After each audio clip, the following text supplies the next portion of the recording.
WMEA. Track 3.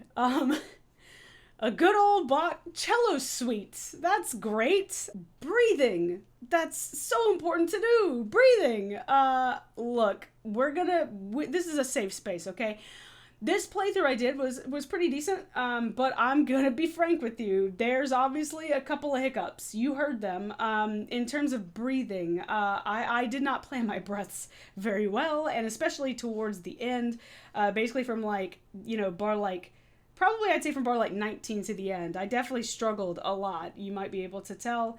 So breathing is definitely very important. Breathing and planning your breaths, figuring out how long you can last with your breathing, making sure that the breaths make sense. I do feel like most of my breaths, though, made sense phrasing-wise. So you want to make sure that the phrasing is there. Best thing you could do is go listen to this. Go listen to a cellist do it, or listen to other trombone players do it as well, just to get a sense of what other people are doing and just phrase accordingly. So that's the biggest thing.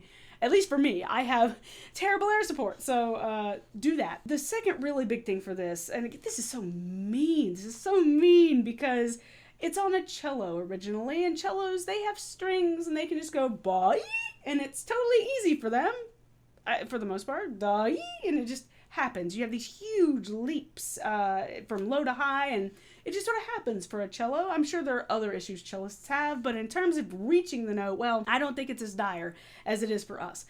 So the best thing you could do, it's right there from the beginning, is that because we're navigating vertically so much, we're navigating through the partials, and that blows. What you want to do is you want to think horizontally and not vertically.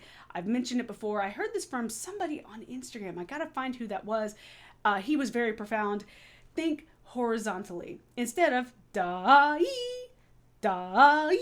Instead of thinking think horizontally. Da-ee, da-ee. Push horizontally, and I think that your sound is going to be nice and beautiful. The leaps will not feel so heavy. There won't be nearly as many bumps and weirdness going on. I also think that the inner mouth shape is going to help you a ton here. Starting from the low note, like an O shape inside your mouth, going up to the higher note, like an E shape inside your mouth. I'm talking 5-year-old at their school picture when they're told to say cheese, E, like E, but just using the tongue, E, meaning the back of the tongue is going to go up towards the roof of your mouth.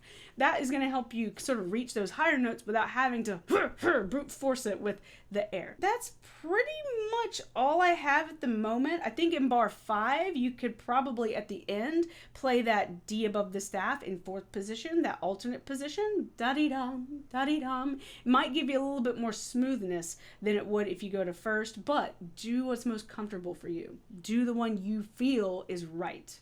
There's no right answer there. So whichever's fine. You do not have to hit the low Ds. You don't have to hit the low Ds. If you find that the low Ds in bar 20 and towards the end, if they're not coming out well for you, even mine were. So if you do feel like they're just not happening, especially as audition time is coming closer, like just play the one that's in the staff, because it'll be more important for it to sound beautiful and smooth than it is to hit that note just to say that you've hit it. That's what I would prioritize anyway here.